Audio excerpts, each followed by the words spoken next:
através das Escrituras e dentro da mensagem apostólica de Deus, que é a vida da igreja, Ele estabelece uma glória para a igreja. Ele estabelece algo no qual nós podemos nos gloriar. E esta glória não tem nada a ver com orgulho. Esta glória não tem nada a ver com soberba, porque à medida que a gente possa ir vendo como esta glória vai se manifestando em nós, você vai entender que você não tem nada de gloriar-se de você mesmo, a não ser aquilo que Deus determinou que você veio para manifestar aqui na terra, assim como é nos céus. Amém? Então eu queria que você hoje pudesse entender isso e possamos recuperar esta glória pela qual você está aqui. Quando a gente fala de glória através das Escrituras, nós entendemos um tempo perfeito de manifestação, onde aquela realidade invisível se tornou visível, mas não é porque ela não estava, sino porque foi o tempo para que aquilo se fosse manifesto no nosso tempo. Todos os termos de glória nas Escrituras sempre vão ver a Deus invisível se tornando visível conforme uma palavra para essa ocasião, para esse tempo. Vocês lembram de Lázaro? Lázaro morre e todo mundo fala, Lázaro está morto, e Jesus fala assim, não, fiquem tranquilos, esse descanso é para quê? Para a glória de Deus. Fala comigo, para a glória de Deus.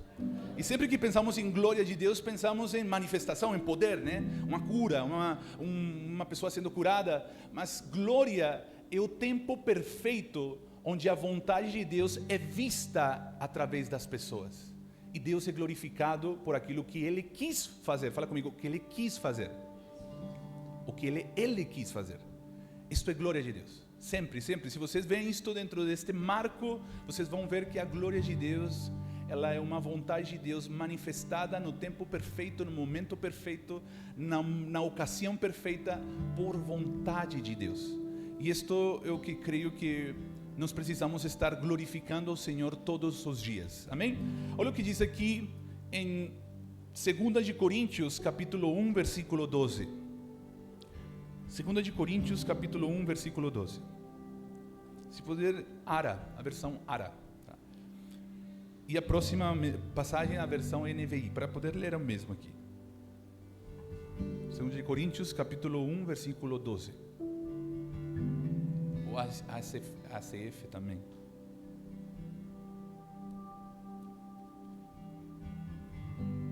Esta é uma palavra que nós estamos... 2 de Coríntios, capítulo 1, versículo 12. Que nós estamos trabalhando dentro da casa paterna com os pastores, mas isto é mais específico para a gente entender o nosso chamado como pastores. Diz assim: porque a nossa glória é esta, 2 pontos, e aqui começa uma definição. Eu quero que você se aproprie desta palavra. Eu quero que você não entenda que a gente falar assim, eu me glorio de, é algo errado. Se você entende o que Deus define como glória. Amém? Olha o que diz aqui. Porque a nossa glória é esta: o testemunho da nossa consciência, de que com simplicidade e sinceridade de Deus, não com sabedoria carnal, fala comigo, não com sabedoria carnal, porque a gente vai tocar isto, mas na graça de Deus, temos vivido no mundo e de modo particular convosco. Esta é uma palavra para a igreja. Amém? Qual é a nossa glória? Que dentro de nós se estabeleça um chão claro de por que estamos caminhando nesta terra. E este chão claro é o testemunho da nossa consciência de por que nós estamos aqui na terra. Nós pastores sabemos que nós somos peregrinos, somos passageiros, nós não somos daqui. Nós não pertencemos a esta realidade. Quantos creem nisso? Eu não estou falando para a pessoa nova. Nós pastores temos que ter noção, consciência de que nós somos seres eternos, de que nascemos desde a eternidade em Cristo, para que aqui na terra pudéssemos cumprir a missão de dar a conhecer a Deus conforme aquilo que nós conhecemos na eternidade. Isto é algo que o apóstolo Paulo constrói em todas as cartas, de Efésios, Colossenses. É muita eternidade sendo dita para que a igreja entenda a sua missão na terra. E a sua missão não é ser pastor, a sua missão não é abrir igrejas, a sua missão não é ser empresário, a sua missão é mostrar que você é um filho de Deus. Um filho de Deus que se forma dentro do filho maduro chamado Cristo. Por isso que o propósito eterno de Deus, eu sei que vocês têm ouvido falar muito disso, é que o Filho de Deus seja visto aqui na terra como Ele já é nos céus. Que desde toda a criação possa ver que existe uma família de filhos que respondem à vontade do seu Pai eterno.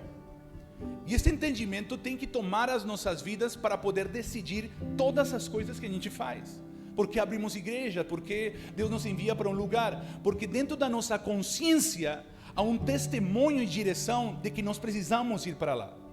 Tudo que trabalhamos, tudo que fazemos aponta para um verdadeiro propósito de Deus dentro de cada um de nós, onde nós vamos dar contas a Deus só por aquilo que dentro da nossa consciência foi o que Deus pediu para nós, e não o que a gente estava a fim de fazer. Amém? Estamos entendendo? Está a nossa glória. Quando nós cheguemos diante do Senhor no tribunal de Cristo, nós não vamos apresentar absolutamente nada que Deus não tenha pedido dentro da nossa consciência. Existe algo que nós não podemos perder em toda a nossa caminhada como ministros do Evangelho. É porque estamos fazendo o que estamos fazendo. Quem nos mandou a fazer isso? Ah não, porque na minha igreja o pastor enviou todo mundo. Tá, mas Deus te confirmou isso antes de ir? Foi Deus isso que te falou? Ou foi um pastor que te enviou? Porque se foi um pastor que te enviou, eu não entendo porque você está em depressão e passando pelo que você está passando. Diante do Senhor, nós temos uma consciência pura e limpa, onde o próprio Deus é a nossa própria testemunha, para poder falar e avaliar que aquilo pelo qual Ele morreu na cruz, conquistou toda a sua vitória eterna na cruz, Ele determinou que você ia realizar isso aqui na terra. Por que Deus pode ser a nossa testemunha dentro desta consciência? Porque como igreja de Cristo nós temos que acreditar na obra eterna da cruz. O que nos mostra a obra da cruz? Que Jesus Cristo venceu. Fala comigo, Jesus Cristo venceu. Que Jesus Cristo consumou um trabalho que para nós era impossível de fazer. E você sabe disso. Em outras palavras, se nós não conseguimos identificar qual que é a porção de Espírito que vai se manifestar na terra através das nossas vidas, nós nunca faremos nada que Deus já fez por nós. Nós não trabalhamos tentando inventar coisas para Deus. Nós não trabalhamos para tentar agradar a Deus falando assim: Deus, eu fiz isso aqui para você. Não, nós não podemos inventar nada. Nós ouvimos ao Senhor falando assim: eu conquistei Balneário Camboriú e te entrego tal cidade, tal família, vai para tal lugar. Aí você vai falar: Senhor, o que eu fiz não foi algo que eu quis fazer, foi algo que você me mandou fazer, e eu estava sempre na minha consciência fazendo conforme a teu desenho eterno. Estamos entendendo? Está a nossa glória, porque todos os mandamentos de Deus, as direções de Deus, eles são confrontadores aos nossos próprios desejos e vontades e interesses pessoais. Por isso que a mensagem da cruz tem que ser algo que a gente precisa fortalecer dentro das nossas igrejas. E olha o que diz aqui. Vamos para 2 de Coríntios, porque eu quero mostrar para vocês como o apóstolo Paulo construiu esta mensagem. Vamos para 1 de Coríntios capítulo 2, versículo 1.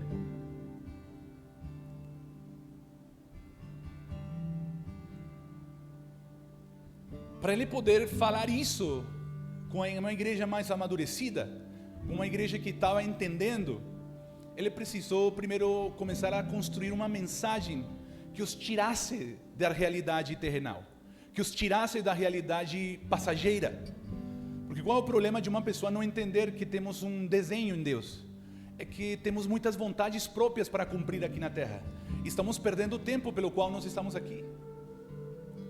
Entender que somos filhos de um Pai eterno é entender que existe uma missão maior do que a terra. Porque se não somos seres eternos, quantos daqui sabem que somos seres eternos? Somos filhos de Deus. Deus é Espírito, Deus não morre. Se nós entendemos esta realidade, nós vamos entender que 120 anos é muito pouco para nós tentar conhecer a Deus eterno. Então essa passagem por aqui, ela tem um objetivo. Ela tem um objetivo dentro das nossas dores, dentro dos sofrimentos, dentro do que nós entendemos como raiva, como ódio, como dificuldade, como as coisas que o mundo inventou. Para quê? Para que Deus seja conhecido primeiro em nós e que Ele seja conhecido através de nós. Se nós podemos definir este desejo eterno da criação, é que o Deus invisível possa ser conhecido pelo que Ele criou visivelmente. é que aquilo que nós, seres espirituais, invisíveis, no espírito, que podemos participar das regiões celestiais, como o apóstolo Paulo fala, que estamos assentados em Cristo Jesus, que ouvimos a Deus no espírito. E isto não é da terra, isto é um lugar espiritual, fora deste plano. Cada vez que você ouve a Deus, você está num lugar que Satanás não pode estar. Cada vez que você recebe uma direção de Deus pelo Espírito, isto é um bunker espiritual onde teu pai e você estão só, onde Cristo Jesus é testemunha. Quando você lê Apocalipse, você vê que a revelação de Jesus Cristo para nossos últimos tempos é que Ele é a testemunha verdadeira. Em outras palavras, é que quando cheguemos diante do Senhor, Jesus possa falar para nós: você cumpriu tudo o que eu te mandei, não é verdade? Sim. Por quê? Porque eu sou testemunha do que você fez por mim. Deus é o nosso testemunha. E isso é a nossa motivação de fazer todas as coisas. Porque quando Deus nos fala sim e 10 pessoas de fora nos falam não, por que você vai continuar? Porque 10 pessoas falaram que não, ou porque aqui dentro o testemunho da minha consciência é que o Senhor me enviou para aquele lugar. Estamos entendendo, amados? Vamos ver o que diz o apóstolo Paulo e vamos ir construindo este entendimento. Diz assim: eu mesmo, irmãos, quando estive entre vocês, lembre-se, 1 de Coríntios, é a primeira carta. A mensagem da nossa glória está em 2 de Coríntios, tá? Ele foi construindo o entendimento, amém? Diz assim: quando estive entre vocês, não fui anunciar o mistério de Deus a vocês com superioridade de discurso e de sabedoria.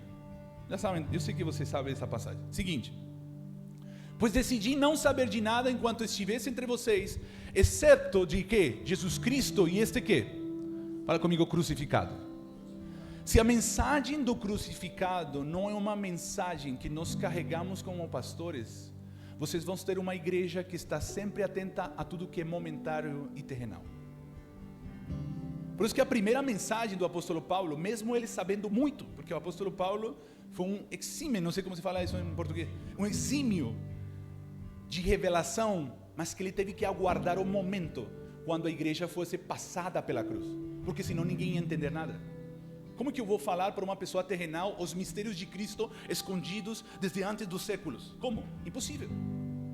A menos de que eu fale assim, existe um lugar chamado cruz, e se você morre a sua vida terrenal, você vai poder entender a revelação dos mistérios ocultos pelos séculos dos séculos. Estamos entendendo? E se nós queremos mostrar a vontade de Deus para a igreja, nós não podemos mostrar a vontade de Deus pelo que eles estão passando momentaneamente. Porque se momentaneamente ela está passando por necessidade, ela não vai entender a provisão de Deus. Porque ela vai achar que Deus é aquele que faz na sua vida. Mas Deus não é aquele que faz nas nossas vidas. Deus é quem é nas nossas vidas. Deus não nos vai dar provisão. Deus é a nossa própria provisão dentro das dificuldades da nossa vida. A provisão não é o que Deus faz, a provisão é Deus estar presente em tudo o que nós estamos fazendo, tendo ou não tendo coisas. Mas nós não podemos tentar trazer as pessoas para uma revelação onde vamos comunicar um desejo eterno, onde vamos comunicar uma vontade eterna do nosso Pai, se não podemos comunicar primeiro a mensagem da cruz. A mensagem da cruz é um abandono à minha história. A mensagem da cruz é um convite a viver uma realidade superior àquela que você vive. A mensagem da cruz é você poder mostrar com a tua vida que vale a pena morrer por Cristo. A mensagem da cruz é uma mensagem que não traz dor e sofrimento, porque isso foi o que o mundo quis mostrar para a igreja. Quantos já viram Paixão de Cristo aqui? Quantos aqui já choraram com Paixão de Cristo? Eu chorei, é muito forte. Só que essa mensagem é a mensagem do mundo. É uma mensagem onde vemos um Jesus desfalecendo, indo para a cruz e sofrendo. Mas essa não é a visão de Deus e Jesus Cristo na cruz. À medida que Jesus ia se aproximando da cruz, os céus começaram a cantar em festa, os céus começaram a gritar, Ele está sendo fiel em obediência, Ele está cumprindo o que Ele falou que ia cumprir. E quando Ele é morto na cruz, a vitória da vida começa a se manifestar dos céus para a terra. Então não houve choro, não houve essa história que Mel Gibson nos quis mostrar. houve vitória, alegria. O pai estava alegre, porque seu filho cumpriu o propósito eterno dele ter morto. Não aqui. Não aqui. Nos céus. Nos céus. A cruz de Cristo não é a cruz do Calvário. A cruz de Cristo é o momento que ele fala assim: Pai, a tua vontade eu vou fazer na terra, pode me enviar. Por que é mais difícil, amados? Você sendo Deus se tornar um homem, ou sendo um homem se tornar Deus? A proposta que nós fazemos para a igreja é: ô cara, acorda, tu é daqui, tu é um filho de Deus, só que você está aqui. Vem, eu vou te levar a um lugar onde você vai abandonar, se despojar desta velha natureza, para entender de onde que você veio. O convite é maravilhoso. A nossa revelação da cruz, ela está ligada a: você tem que sofrer pelo Evangelho, você tem que morrer a você mesmo. Não, não, não. Mostra a vida, mostra a alegria de morrer por salvação. Jesus não foi à cruz assim meio: eu tenho que ir. Não, não, não. A Bíblia diz: pela alegria que lhe foi proposta, ele suportou a cruz. A visão que Jesus tinha da cruz era uma visão de vitória, era uma visão de poder comprazer a Deus, porque o que estava esperando pós-cruz era a verdadeira vida dele, desde a eternidade. Ele falava assim: Senhor, estou prestes, porque a glória que eu tinha contigo, eu vou tomar lá novamente na cruz. Se nós não entendemos a mensagem da cruz, amados pastores, nós estaremos chorando porque Deus nos pede algo nosso.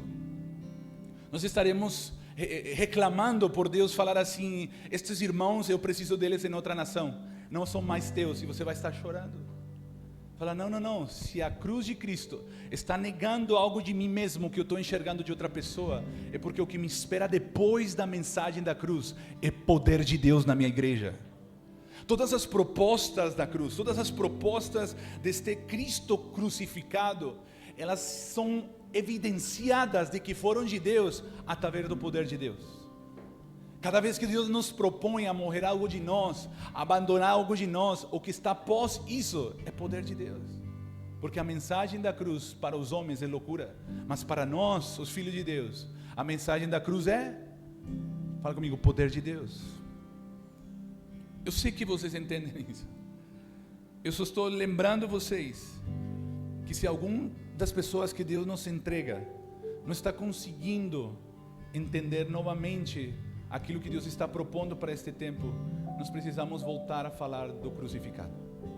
Esta é uma mensagem que não pode sair das nossas bocas, porque a mensagem da cruz é a mensagem que permanece todos os dias, quando alguém nos propõe coisas que não tem nada a ver com o Evangelho. Quando vem irmãos querendo comprar o teu conselho, quando vem empresários querendo mandar na igreja, se você não está crucificado com Cristo, a proposta desta pessoa vai te matar. Para quê? Para a vida de Deus. Diante dos homens você vai parecer vivo, mas na tua consciência você não tem glória. Na tua consciência, aquilo pelo qual você está fazendo não é mais uma vontade de Deus, é uma vontade de 5 empresários da tua empresa. A consciência que nós temos no Senhor, ela tem que decidir os nossos próximos passos como pastores. Nós não fazemos nada porque nós queremos, nós já entendemos que esta história já se fez, nós precisamos só manifestá-la todos os dias. Por isso que para a igreja de Cristo o tempo não existe. Para a igreja de Cristo o único tempo que existe chama-se hoje, agora. Este momento é o único tempo que nós temos como igreja de Cristo. Nós não sabemos se a gente vai morrer hoje ou amanhã. Eu, jovem, posso passar um carro e me mata.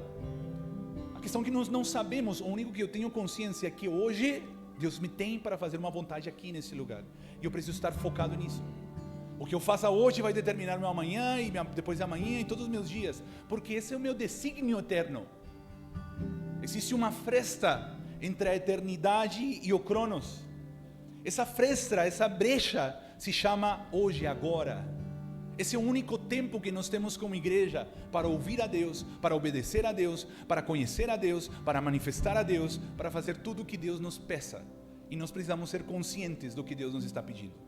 Porque quando Deus te peça algo na eternidade, e você dê contas como um filho que acreditou no que Deus te mandou fazer, Você não vai falar: Deus, eu ganhei 1000 pessoas para Cristo. E Deus vai falar: uau, você morreu na cruz igual que... Não. Você vai falar: Senhor, as pessoas que você me deu, eu te entrego hoje aqui. Porque eu sei que o Senhor conquistou elas, o Senhor ganhou elas, o Senhor curou elas, o Senhor fez isso, e eu simplesmente obedeci no tempo que você me falou. Estamos entendendo, amados irmãos? É muito mais sério do que a gente imagina. Por isso que ele não foi com palavras persuasivas. O apóstolo Paulo não queria... E olha que esta igreja, eles tinham gregos que amavam a filosofia. Se o apóstolo Paulo entrasse falando o que ele entendia, eles iam ficar loucos com o apóstolo Paulo, mas não com Cristo. Por isso que nós não podemos iniciar uma igreja ou continuar uma igreja por aquilo que as pessoas acham bom, sino por aquilo que o Espírito Santo está me mandando e a minha consciência testemunha que eu devo fazer isso nesse tempo. Mas eles não vão gostar, mas Deus gosta. Nós precisamos ter uma forma de decidir por um filtro chamado consciência do Espírito, que quando comece a dar fruto e as pessoas começam a falar: uau, impressionante a tua igreja, quanta sabedoria, quantas pessoas, como você cresce, como as coisas estão dando certo, você possa falar para ele: meu irmão, eu não fiz absolutamente nada, eu só obedeci os passos que Deus me pediu. Me passa o segredo. Não tem segredo, cara. Não tem segredo, só tem um coração rendido à vontade de Deus e consciente de que a graça de Deus produziu tudo o que você está vendo. Essa é a nossa comissão, pastores. O que eu falo para os nossos pastores é: não se preocupe pelo que está acontecendo de fora. Não se preocupe se está dando certo ou está dando errado. Se preocupe pelo que o Senhor está fazendo aqui dentro. Se preocupe por responder às demandas do Espírito aqui dentro. Quando, pastor? Agora. Agora. Você poderia estar em outro lugar, você poderia ter outros convites, mas se você está aqui hoje, você respondeu à demanda do Espírito. Aleluia! Quantos estão entendendo? Olha como ele foi. Esta é a forma de um crucificado. Esta é a forma, padrão, modelo, para que o apóstolo Paulo pudesse falar: eu estou crucificado juntamente com Cristo, e eu quero que vocês possam vir a esta realidade. Olha como ele foi. Eu fui com fraqueza, eu fui com temor e com muito tremor que estive entre vocês. Faz quanto tempo a gente não vive esta realidade? Faz quanto tempo a gente não treme para pegar? Faz quanto tempo a gente não tem um temor de falar: Senhor, essa palavra está muito boa, mas o que o Senhor acha? E Deus fala assim: não fala nada disso. Para esta família, eu sei que preciso falar, porque naquela época Deus falou isso comigo. Não, mas eu não quero isso com eles. Eu sei como dar certo, eu sei como fazer uma oferta bem dada para que as pessoas possam ofertar mais. Essa é a tua consciência, porque a tua glória, o que você vai falar: Deus, eu me glorio, é por só ter feito a tua vontade na minha igreja. Então você pode ter recolhido 10 mil, 20 mil reais, mas Deus não queria nada disso. Tudo que você faça com isso é corrupção para Deus. Quanto tempo a gente não vive esta realidade? A gente saber que a gente já tem 10 anos de teologia, 20 anos de teologia, mas ainda nós choramos e oramos para que o culto de domingo tenha uma palavra fresca pelo Senhor. Porque eu sei que eu não sei tudo. Eu sei que se o Senhor não me fala para esta mensagem, ninguém vai ser transformado pela palavra. Com temor e muito temor estive entre vocês. A minha mensagem, a minha pregação não consistiram em palavras persuasivas de sabedoria, mas em quê? Fala comigo: demonstração do poder do Espírito. Você quer que as pessoas possam viver ao crucificado? Permita que o Espírito Santo possa ter mais liberdade e que as pessoas vejam que vale a pena morrer pelo Evangelho. Não tente convencê-los pela teologia, não tente convencê-los pela palavra, senão por esta palavra. Só que esta palavra precisa ter um modelo de visão e glória para eles. O apóstolo Pedro fala muito claramente sobre o pastoreio. Ele fala assim, agora velhinho, né? Porque o apóstolo Pedro, felizmente, teve um momento que ele se afastou por causa do que as pessoas estavam falando, por causa do que iam falar dele. Ele abandonou seu chamamento, mas ele volta depois com todo o entendimento que ele perdeu por muitos anos. Ele escreve as cartas de Pedro falando assim: irmãos, se vocês querem ser pastores, não mandem.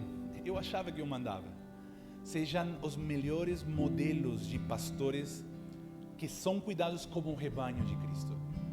Sejam modelos de uma ovelha amadurecida. Sejam modelos daqueles como Jesus falou. Eu sou como ovelha muda que vai ao matadouro todos os dias por amor ao Senhor. Que as pessoas possam ver que você, nas tuas finanças, você vive com isto e parece que você vive com isto. E quando pergunte, pastor, como que você faz? Você vai falar, não sei, eu só obedeço ao Senhor. Porque se você soubesse quanto eu ganho, você nunca vai entender. E quando a pessoa perceba como o Senhor multiplica o pouco que você tem, eles vão identificar que é a graça de Deus operando através da tua vida. Isso que vai inspirar as pessoas a que não precisam estar atentas a quanto ofertam. Porque se Deus está pedindo, dá 1.000, dá 2.000, dá 3.000, por causa de um modelo que fala, eu estou fazendo o que Deus me pede, a igreja também vai fazer. Não vão ter peso, não vai ter uma pessoa falando assim, ai, mas eu acho que vocês estão me roubando o que dei. Não!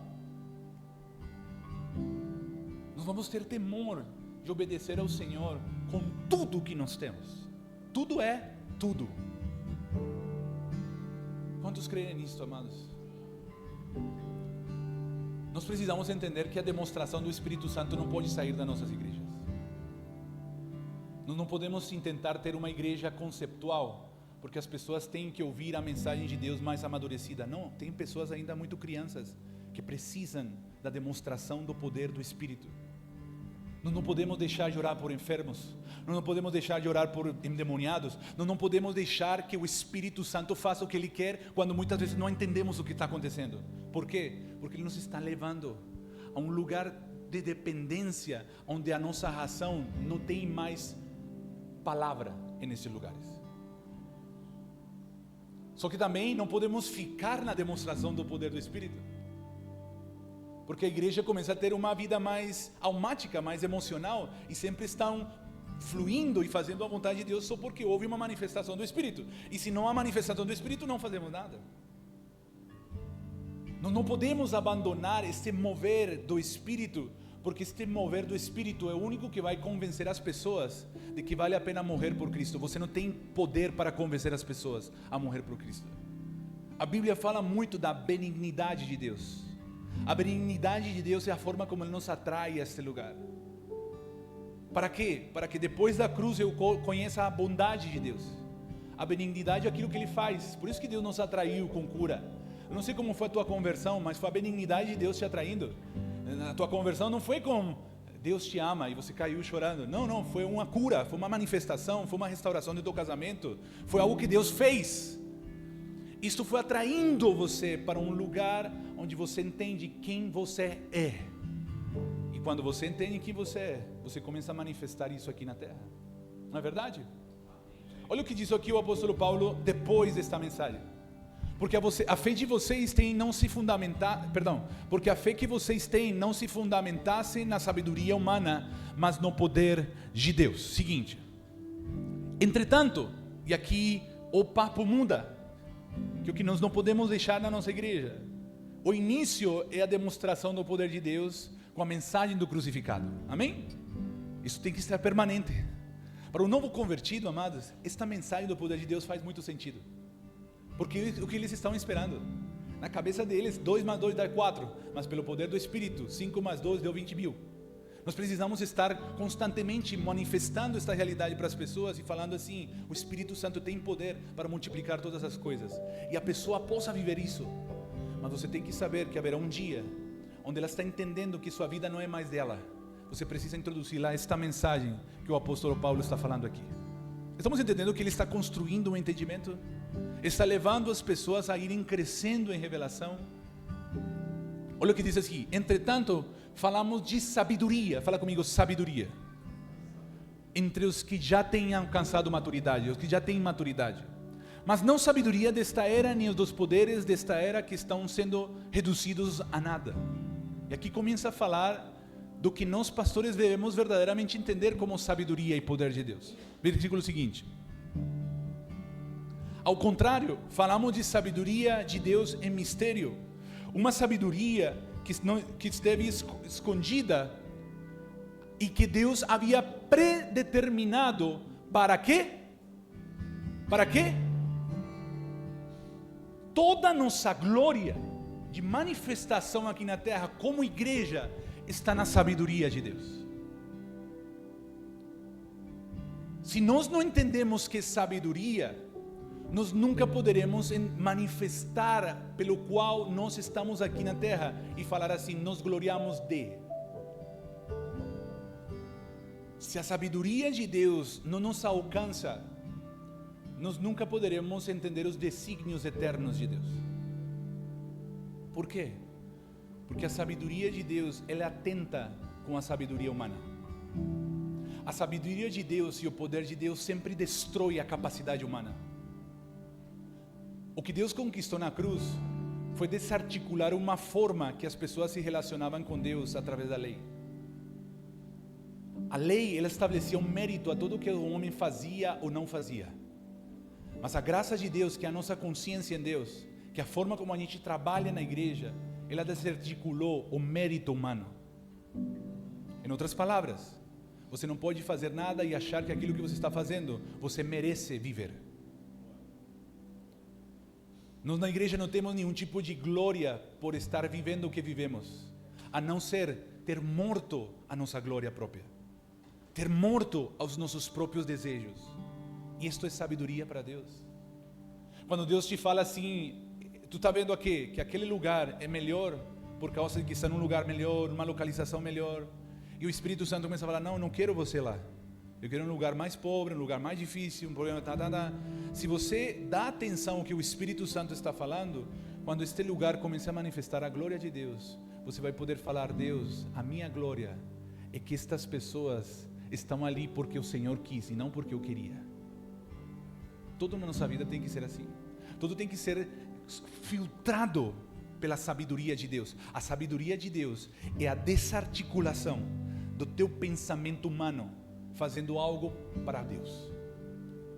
A sabedoria de Deus é a graça de Deus te tomando e te levantando para a mente de Cristo. A sabedoria de Deus é desarticular a tua mente para te colocar na mente de Cristo. Para quê? Para ouvir os seus pensamentos. Para ouvir os pensamentos sobre a cidade, para ouvir os pensamentos sobre a região, sobre as nações. E à medida que você vai crescendo nessa sabedoria, a tua administração vai crescendo. Nós fomos designados como igreja para pregar o evangelho aonde? Fala comigo, ao mundo. Ao mundo. Só que o mundo, para muitas pessoas não sei, é o Satanás. O mundo para muitas pessoas é o lugar lá fora, depois dessa porta é o mundo. Mas não, meus irmãos, tem muito mundo dentro das igrejas, tem muito mundo aqui nesse lugar. O mundo não é um lugar tomado pelo diabo, não. O mundo é um lugar governado pelos interesses próprios das pessoas. Leia em Efésios capítulo 2 e entendam os poderes deste mundo. Os poderes deste mundo é aquilo que pela alma as pessoas recebem uma massagem para que seus desejos pessoais sejam cumpridos aqui na terra. Em outras palavras, renunciem ao desejo eterno de Deus aqui na terra. O mundo é um sistema de governo paralelo ao sistema de Deus. O mundo é um rei querendo governar acima de Deus. Este rei sabe quem é? É você, teu ego. O ego querendo falar mais alto que a voz do Espírito Santo. Isso é mundo. O mundo é querer fazer algo para Deus e que Ele fale assim, eu gostei. E Deus fala assim, não aceito. O mundo é toda a história bíblica, desde Adão até Apocalipse, onde existe um chamado Cristo e outro chamado Adão, onde existe um chamado Abel e outro chamado Caim, onde existem duas pessoas constantemente tentando brigar para quem que manda. Eu não sei se você sabia, mas você é o corpo de Cristo aqui na terra, e como corpo de Cristo, você só faz a vontade do seu Pai. Cada vez que nós estamos pensando e querendo toda essa vitória eterna de Deus, para que Deus me pague a conta do aluguel da igreja, você está menosprezando toda a obra eterna de Deus. Você tem noção que a gente ora para que Deus pague as contas da nossa igreja? Por quê? Porque esse é o mundo que você entende. Para você, o que interessa é você poder ter uma igreja. Eu não estou julgando ninguém, tá? Eu só estou falando. Mas se você tem esse interesse por essa igreja, você não entendeu a igreja de Cristo que não tem paredes. Quando se nos abre o entendimento que a verdadeira sabedoria de Deus, quando a gente morreu, porque assim, se Deus me mandou para aquele lugar e aquele lugar fecha, isso é problema de Deus. Então vem um lugar maior, ou vem as casas, não sei, eu estou sendo guiado pelo Senhor, eu estou fazendo este trabalho porque Deus me mandou, e se este trabalho está caindo, algo maior Deus está preparando. Essa era a forma que os apóstolos se moviam. Imagina o apóstolo Paulo indo para Malta. Quando se lembra do apóstolo Paulo indo para Malta? Ganhou toda a ilha se converteu. Só que no meio do caminho teve um pequeno problema, não é verdade? Quantos sabem disso? Imagina se ele tivesse desistido porque o barco afundou. Ele negociou com Deus. Deus, eu vou, mas vai ter mortos lá naquele barco. Deus falou, não vai morrer ninguém. Não, se não morrer ninguém, então vamos. Só vão ter muitas percas. Só que sabe o que acontece? Quando a gente começa a viver esta sabedoria, as pessoas que não entendem essa sabedoria vão querer te falar palavras de Deus, que são de Deus, mas sem ter passado pela cruz. Porque sabe quem se apresenta, apóstolo Paulo, para falar assim, tenha cuidado, essa viagem você vai naufragar. Quem que foi? Fala comigo, um profeta. Um profeta fala para ele aquilo que Deus já tinha falado para ele. Eu não sei se estou fazendo entender. Só que o profeta, ele só ouviu até o naufrágio. O apóstolo já tinha visto o que acontecia depois do naufrágio. Meus irmãos, as pessoas que não entendem a mensagem da cruz, elas vão até a tua vida. Um profeta que não entende uma mensagem da cruz, ele só vê o que Deus vai fazer através da tua vida. Ele não entende o que Deus está fazendo, mesmo que você perca a tua vida. O profeta que não entende a cruz, ele se interessa pelo benefício que você tem, mas ele não se interessa pelo benefício que o reino tem por causa da tua perca. Por isso precisamos passar as pessoas, para que as pessoas possam ver que depois de um naufrágio há uma vitória, que depois de uma perca sempre há uma vitória. Por quê? Porque uma vez que você morreu a tua vontade, morreu a tua reputação, morreu o que as pessoas estão falando, o reino de Deus está avançando, mesmo que você seja maltratado diante das pessoas. Eu estou entre pastores e não preciso explicar mais a história, né? Mas vocês estão entendendo. Aleluia. Qual a nossa glória? A nossa glória é que esta sabedoria tome a nossa mente e dentro da nossa mente faça uma estrada. Esta estrada é, Deus me disse que eu preciso ir para lá. Caminha por lá, meu irmão. Caminha por lá. Querem ver isso na escritura? Olha o que o apóstolo Paulo fala. 2 Coríntios capítulo 10, versículo 13. Olha que forte isso.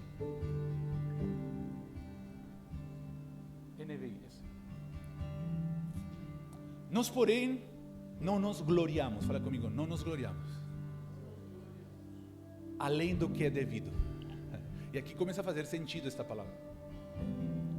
Mas nos limitaremos à esfera de ação que Deus nos confiou. Pronto, aí está a tua glória.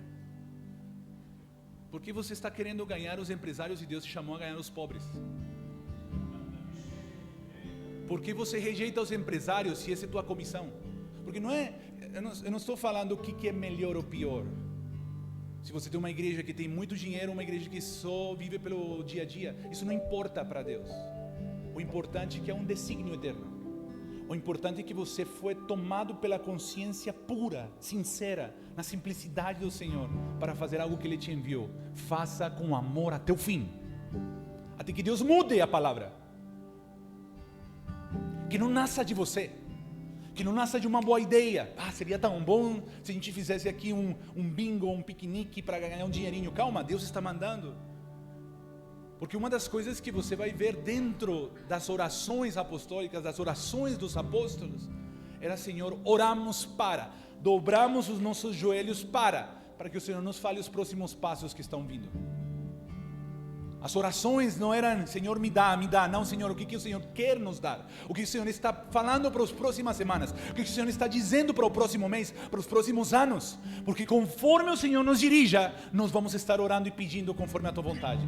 E quando Deus nos diz o que está vindo, Jesus fala assim: tudo que vocês pedirem em meu nome, o meu Pai dará a vocês. Não fará falta de nada. Vocês vão orar corretamente, vocês não vão ter medo de falar. Vocês não vão ter assim: será que eu penso que pedir uma igreja de 2.000 pessoas? Claro, Deus já falou.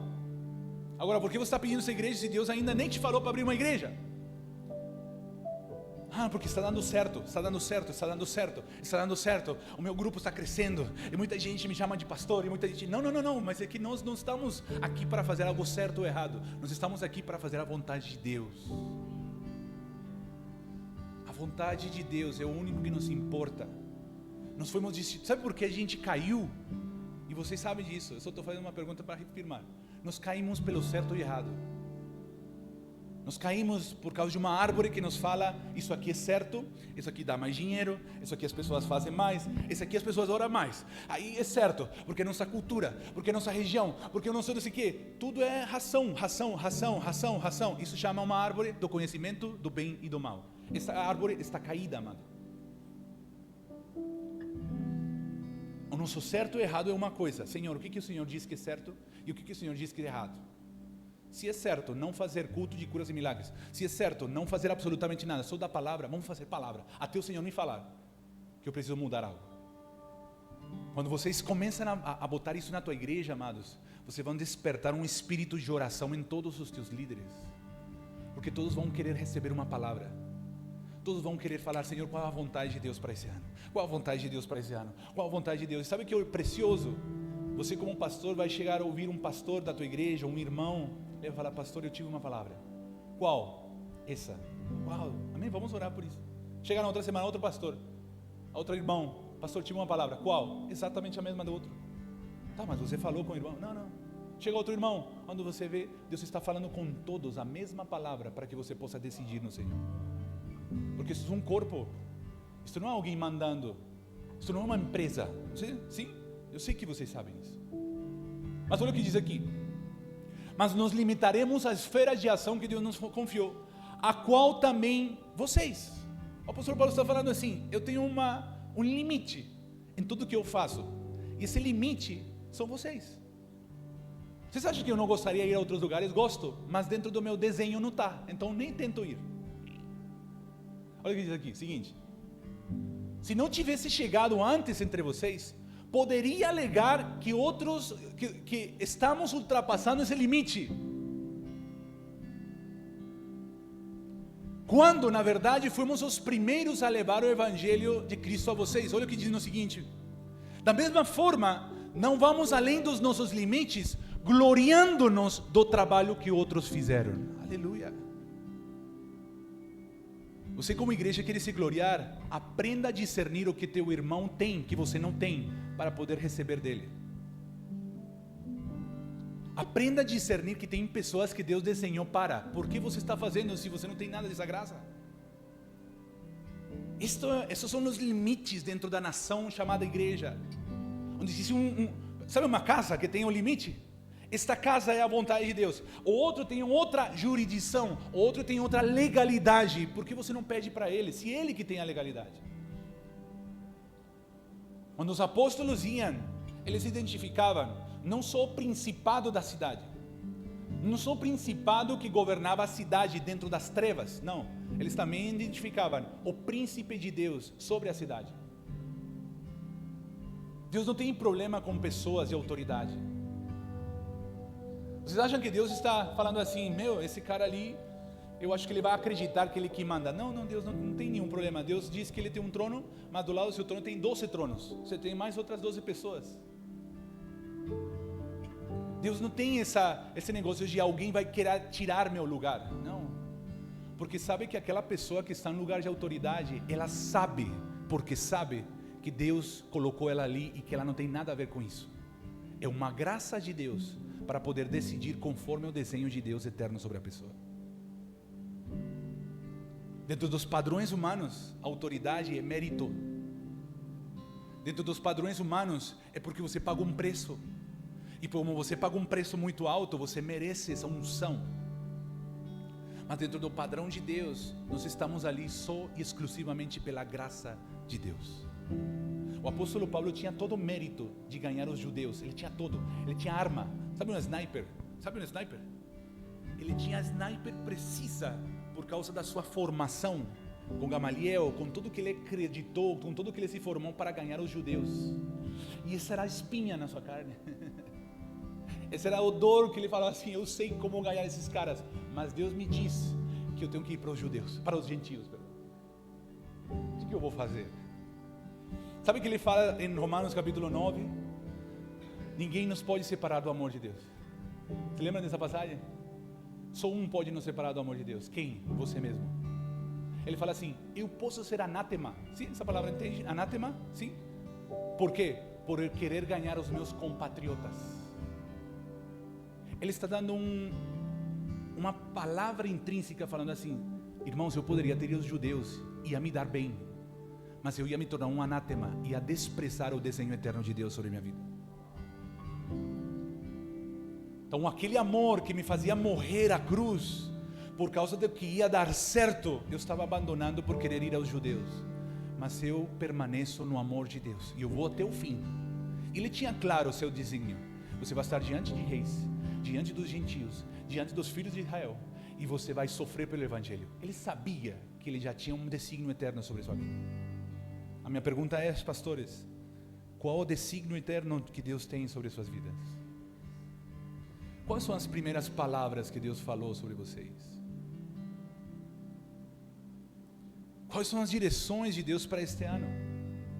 Quais são as palavras que nos levam, nos traz, nos move?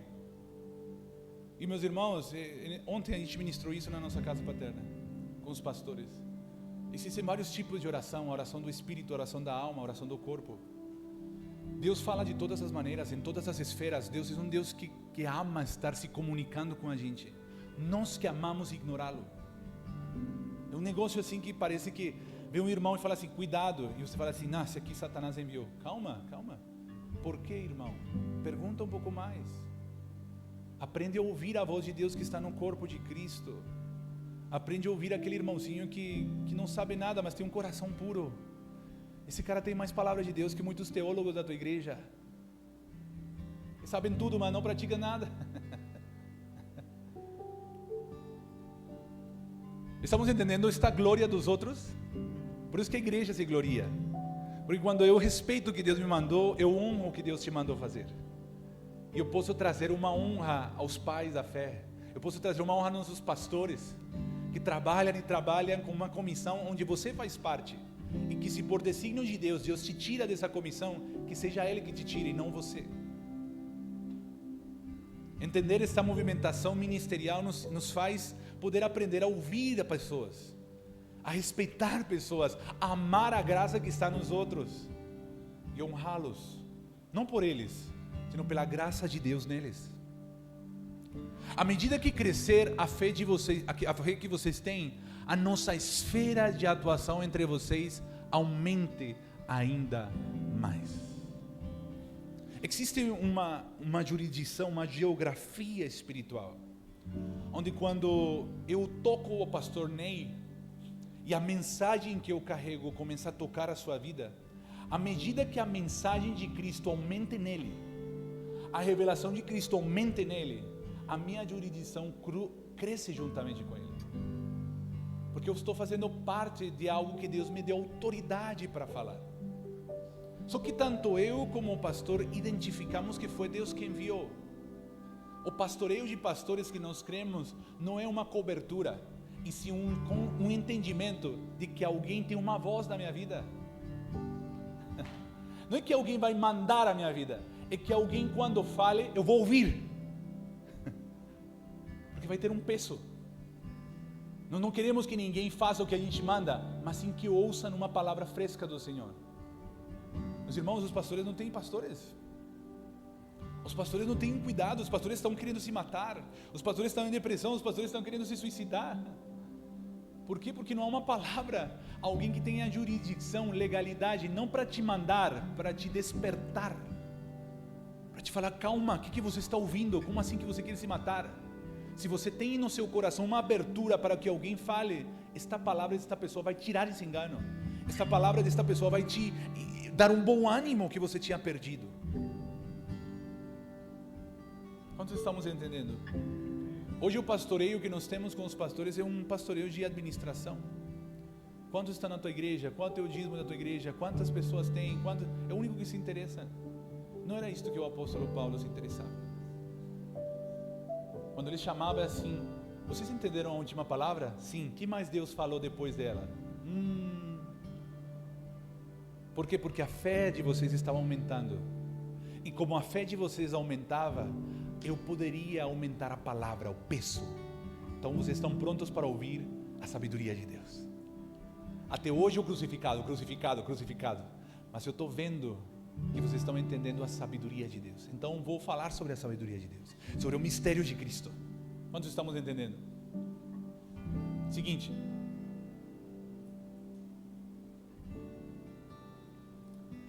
Para quê? Para que possamos pregar o Evangelho nas regiões que estão além de vocês, sem nos vangloriar do trabalho que já realizado na esfera da ação de quem? De outro. Quantos estamos entendendo, pastores? Amém? Quero que vocês fiquem em pé.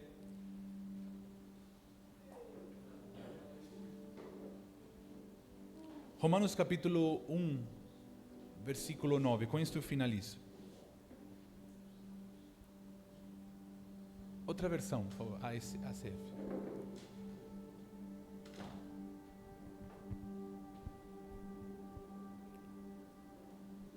Eu quero finalizar com esta palavra, porque eu creio que isto vai fazer muito sentido para muitos de vocês. Não só para os que estamos aqui, senão para aqueles que vão ouvir a mensagem. Deus está reavivando novamente a nossa intenção do nosso coração.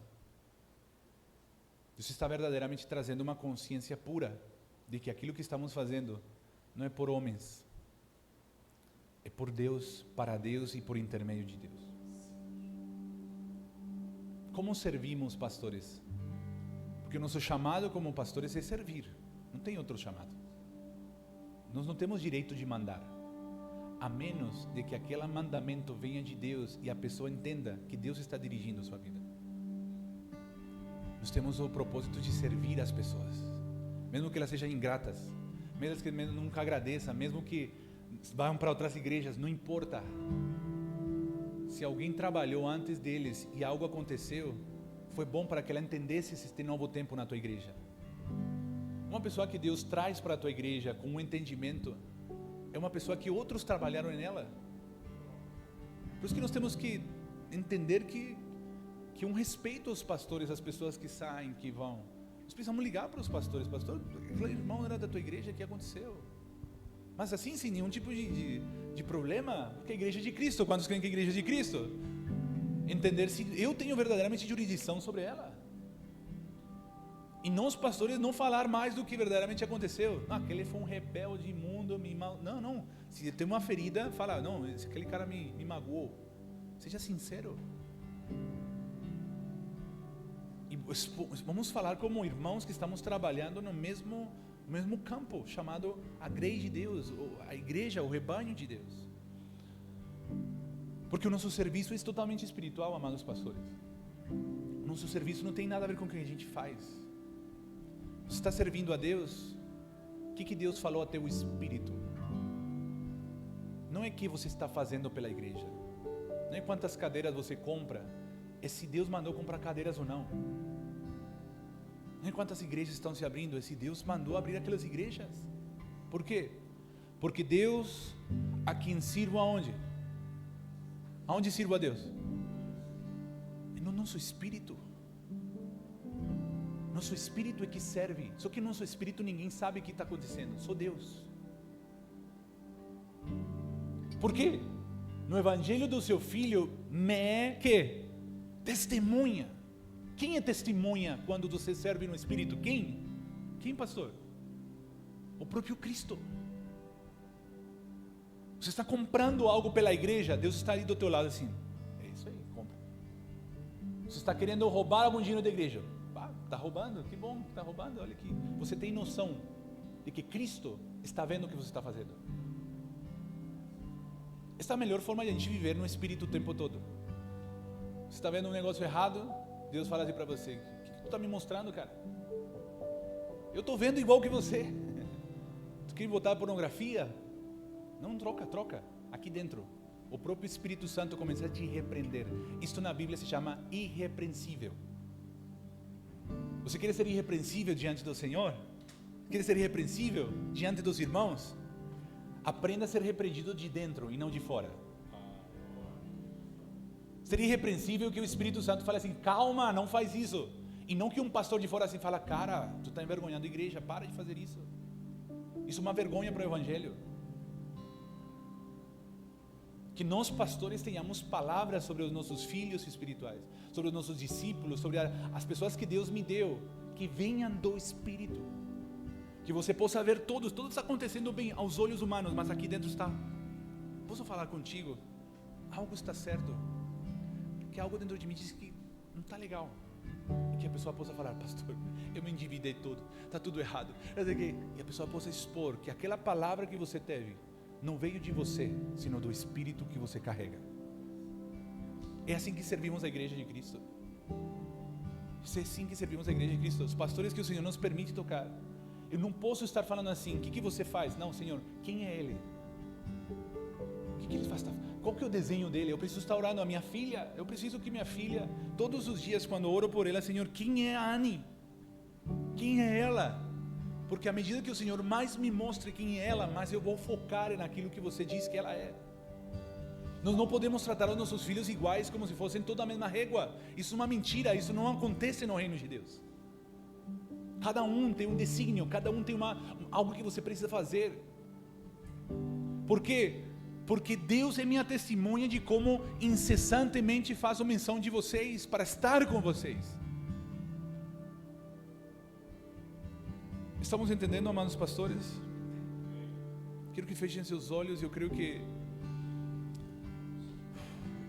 o Espírito Santo nos está convencendo de pecado, de justiça e de juízo, porque Ele é nosso verdadeiro juiz. Vamos pedir perdão ao Senhor, mas não pedir um perdão como se Deus não nos quisesse perdoar, não. Um perdão de arrependimento, de confessar os nossos pecados. O Senhor apontou algumas coisas que estão te cansando. Venham a mim todos que estão cansados e sobrecarregados, porque eu os farei descansar. O jugo que eu dou para vocês não cansa vocês. O jugo, o peso de Deus te dá descanso, diz a Bíblia. Se você recebeu uma encomenda, pastor, pelo Espírito, e esta encomenda é pesada, é uma encomenda forte, a Bíblia diz que você tem que descansar. E se não nos estamos cansando, é porque não estamos trabalhando através da graça de Deus, que é aquilo que nos dá descanso. Foi algo que a gente iniciou por direção dos nossos olhos, dos nossos ouvidos, dos nossos sentidos. Isto não está nos cansando. Vamos a renunciar a isso, amados. Hoje é um tempo de muito arrependimento, de muito alinhamento pelo Espírito, porque mais do que o profeta falar: isso está errado, isso está certo, continua nisso. Não, é o Espírito Santo que quer voltar a recuperar a voz dentro de você. É o Espírito Santo que está querendo poder te direcionar novamente como no início. Por que se abriu tanto no início? Por que cresceu tanto no início? Porque no início você só tinha palavras para o Espírito Santo. Depois veio o superintendente, o supercoordenador, o superadministrador. Depois veio outras pessoas tentando se meter nas coisas do Espírito. E você permitiu. Você não se posicionou, porque tinha um benefício pessoal maior. Talvez foi um melhor salário, talvez foi um melhor, posicionamento na tua estrutura. E não é que isso esteja errado. Mas se o Espírito Santo tinha falado não, mesmo que você ganhasse menos, mesmo que ninguém te conhecesse, você deveria ter permanecido naquilo que você estava fazendo. Isto é uma palavra de amor sobre suas vidas, amados pastores. Isto é uma palavra de envio. Eu profetizo sobre suas vidas que vocês saem dos lugares de trevas. E os lugares de trevas não é demônios. Os lugares de trevas é a ausência de palavra de Deus, é a ausência de direções do Espírito. Você que está me ouvindo através deste áudio, você está sendo liberto agora pela palavra de Deus. O Senhor está te animando novamente a voltar ao desígnio eterno, e não há resultados, não há bons ofertas ou resultados de pessoas que estão te bancando. Senhor, diante de Ti nos arrependemos, que a nossa mente seja crucificada e que a mente de Cristo volte a dar coordenadas, volte a nos dar direções, volte a nos dar sonhos, visões, para não sair do alvo que é Cristo. Vamos, pastores, vamos orar em línguas por alguns segundos.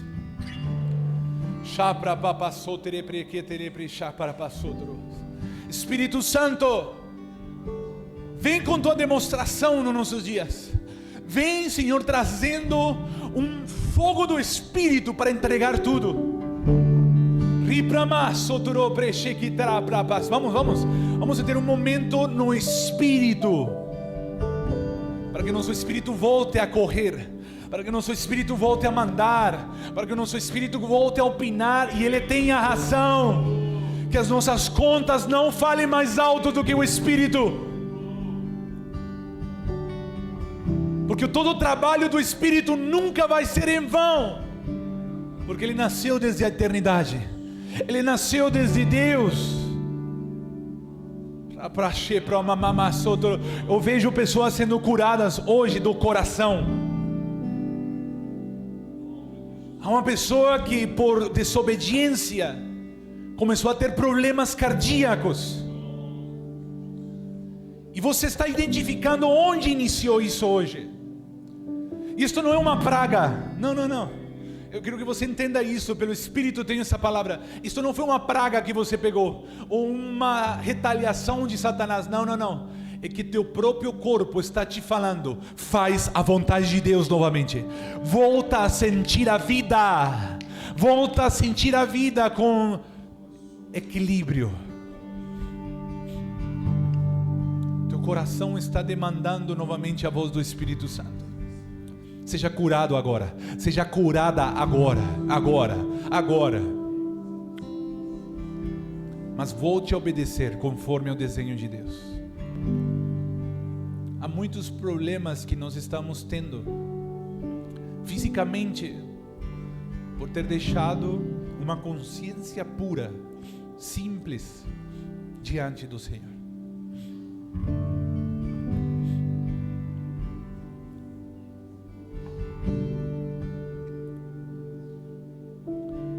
Você está identificando isso e Deus está te mostrando. Por isso que aquele irmão é desse jeito, porque ele tem um exemplo.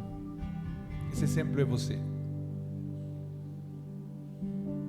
Eles não passaram pelas provas que vocês passaram, eles não passaram pelas provações que vocês passaram, mas a mensagem que você está entregando está dando a entender coisas que não tem nada a ver com a cruz de Cristo. Porque para você, claro, você passou 30 anos no Evangelho, meu irmão.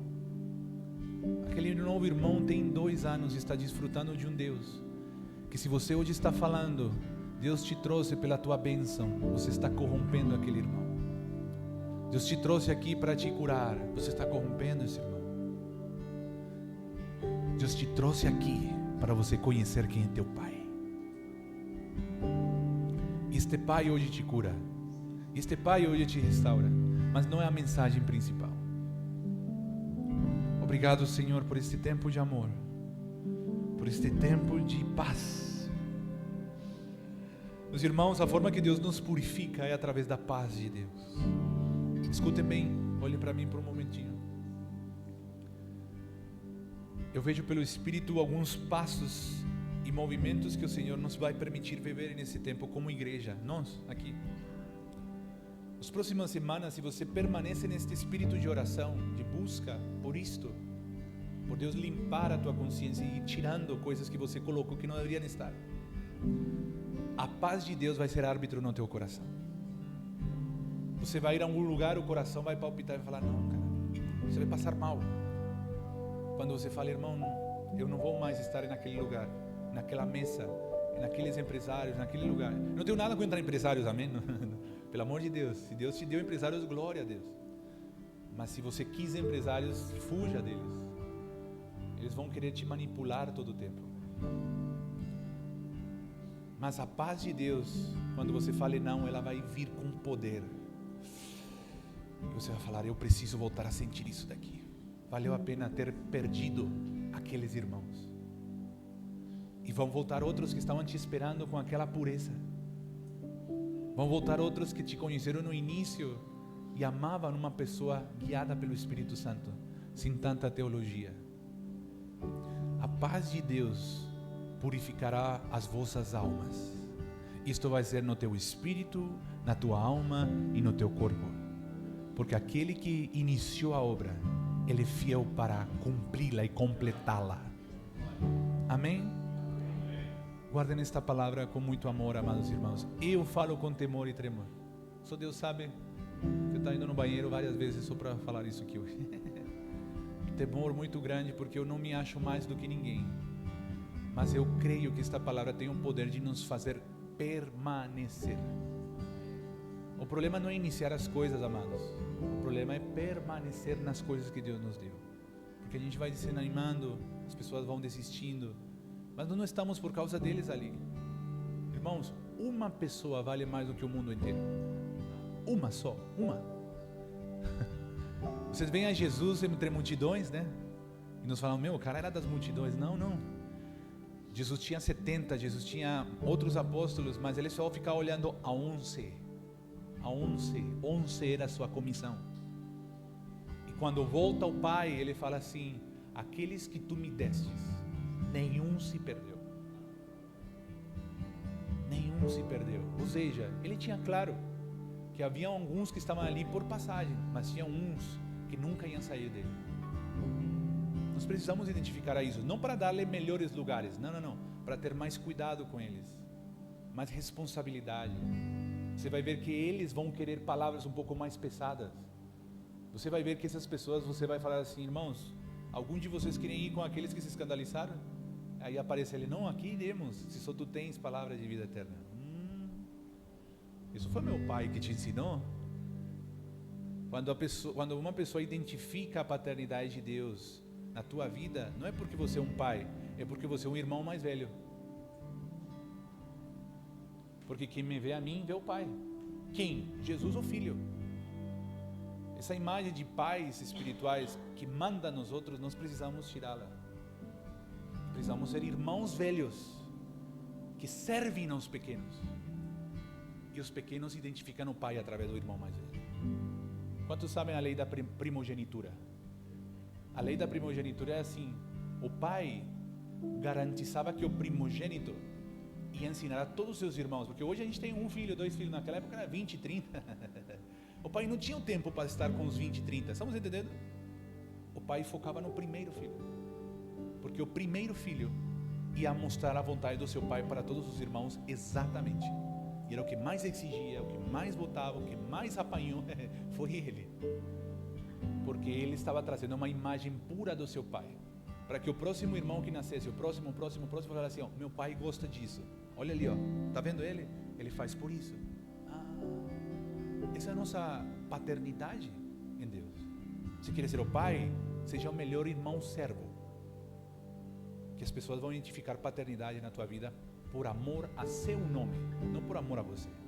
Amém? Deus abençoe, amados irmãos.